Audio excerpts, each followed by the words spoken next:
क्या चलता है? शिव महापुराण की कथा कहती है आपका विश्वास और भरोसा चलता है, आपका विश्वास चलता।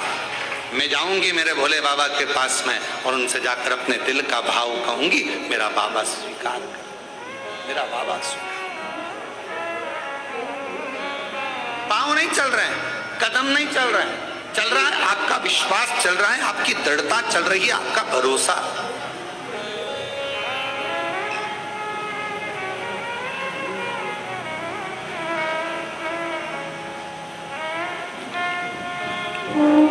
पांच तरह की कावड़ होती है। पांच तरह की कावड़ में पहली कावड़ होती है एक सामान्यता में, आनंद में, अलमस्त, कंधा पर कावड़ का जल लिया 2 लोटा, भगवान का भजन करते करते आराम से चल रहे हो, जल आराम से कहीं डाली पर कोई ऊंचे स्थान पर कहीं रख कर विश्राम भी कर लिया, रास्ते में कुछ खा भी लिया, पानी भी पिया, अलमस्त होकर चलते चलते शिव नाम लेते लेते बोल बम बोल बम बोल बम। सामान्य कावड़। एक कावड़ होती है दंडवत कावड़। 12 से 15 कदम चले हो, 15 कदम के बाद में कावड़ का जल एक छोटी सी बोतल में होता है जो अपने कंधे पर यहाँ पीठ पर रखा होता है। सामने से दंडवत करी, फिर आगे बढ़ते चले गए।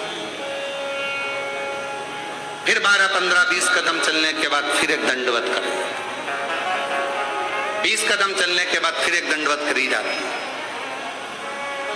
प्रणाम किया जाता है। दंडवत कावड़। एक होती है डाक कावड़। डाक कावड़ का मतलब क्या होता है? 24 घंटा जैसे हमारे यहाँ रामचरितमानस के लिए वर्णन किया जाता है, अखंड रामायण बैठी। अखंड रामायण जानते हो ना सब लोग? अखंड रामायण का मतलब होता है दोपहर में 12 बजे चालू हुई है तो दोपहर में 12 बजे के पहले उसका विराम, 12 बजे तक उसका विराम होना चाहिए, 24 घंटे के अंदर वो विराम। डाक कावड़ का मतलब यही होता है। इस कावड़ को जहां से भरा जाता है वहां से लेकर 24 घंटे के अंदर जहां जाना है मंजिल पर, जिस मंदिर तक, जिस देवालय तक, शिवालय तक जाना है, 24 घंटे के अंदर वो पहुंचना चाहिए। चाहे तुम दौड़कर जाओ, भागकर जाओ, लेकर जाओ, पर 24 घंटे के अंदर वो पहुंचती है। और एक होती है खड़ी कावड़। खड़ी कावड़ किसको कहते हैं? खड़ी कावड़ में तुम मंदिर, तुमने जल लिया गंगा जी का तो आपने जल लिया माँ सीवन का, आपने जल लिया माँ सरयू जी का, मंदाकिनी का, यमुना जी का, क्षिप्रा जी का, नर्मदा जी का।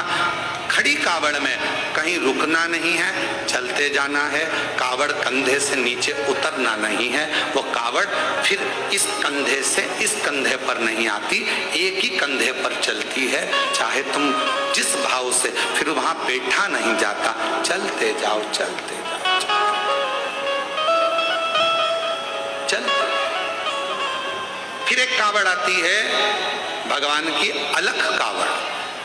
अलख कावड़ किसको कहते हैं? जिसमें भगवान के मंत्र का उच्चारण, जहां से जल भरा जाता है वहीं से मंत्र का उच्चारण चालू हो जाता है, बोल बम बोल बम बोल बम बोल बम। अब कोई तुमसे बात भी करेगा तो उसमें बोल बम निकलना चाहिए, उसमें हर हर महादेव निकलना चाहिए, श्री शिवाय नमस्तुभ्यम निकलना चाहिए, ओम नमः शिवाय। जो मंत्र तुमने उठाया वो मंत्र तुम्हारे मुख से निरंतर चलना चाहिए। तो कई माताएं उसको बोलती हैं, आगे बोलो बोल बम, पीछे वाले बोल बम, खाने वाले, पीने वाले, चलने वाले, आने वाले, सोने वाले, आते बोले, जाते बोले। तो ये इसमें मंत्र का उच्चारण जहां से कावड़ उठती है, अलख कावड़ में केवल अलख जगाई जाती। जल लिया, चलते गए, भोजन करने भी बैठे हो, कोई से बात भी करोगे तो बोल बम उसमें निकलते रहना चाहिए, निरंतर जप चलना चाहिए, निरंतर। अब रेवा सुतार की कथा कहती है। एक रेवा सुतार लोगों के घरों में काम करता, कभी कुर्सी बनाता, कभी कुछ बनाता, कभी कुछ बनाता, कभी चौकी, कभी चौरंग, कभी पलंग, कभी खटिया, कभी कुछ बनाता रहता। परिस्थिति का ठीक नहीं था, उसके पास में इतना धन नहीं, इतना वैभव नहीं था उसके पास, इतना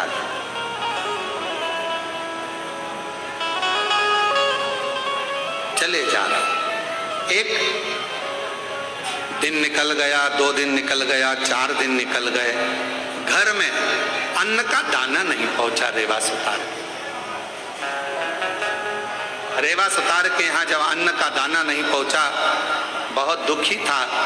जैसे ही रेवा सुतार घर में पहुंचा, पहुंचते से ही धर्म पत्नी बाहर निकल कर आई, पूछा, स्वामी आपके पास में कोई भोजन की व्यवस्था हुई क्या? पति रेवा सुतार ने कहा कि मैंने बहुत प्रयास करा पर मुझे काम नहीं मिला।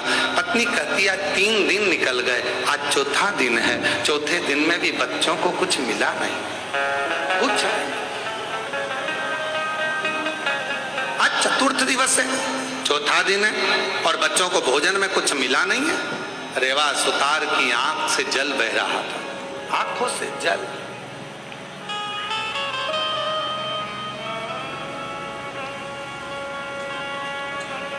शिक्षा, भोजन, वस्त्र, चिकित्सा देना पिता का कार्य है। क्या क्या चीज? जम के बोलो जरा। शिक्षा, चिकित्सा, भोजन, वस्त्र, बच्चों को देना ये पिता का कार्य है। फिर माँ का काम क्या है?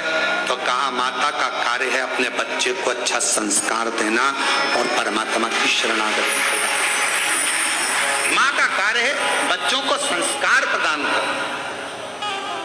शिक्षा कहीं पर भी मिल सकती है, अच्छी अच्छी एजुकेशन मिल रही हैं, अच्छी अच्छी कोचिंग मिल रही हैं, अच्छा अच्छा स्कूल है, अच्छा अच्छा ट्यूशन है, शिक्षा कहीं पर भी मिल सकती है, पर संस्कार हर कहीं पर नहीं मिल सकते। संस्कार तो आपको अपने घर में ही प्राप्त होगा। हमारे घर का जो संस्कार होगा वो हमारे सामने झलकेगा। हमारे घर में कैसा रहने का तरीका है, हमारे घर में बोलने का तरीका कैसा है, हमारे घर में कौन अपशब्द कह रहा है, वैसा तरीका घर के बच्चे सीखते हैं। शिक्षा कहीं पर भी मिल सकती है, पर संस्कार तो केवल हमारे घर के अंदर ही प्राप्त हो सकता है, घर के अंदर।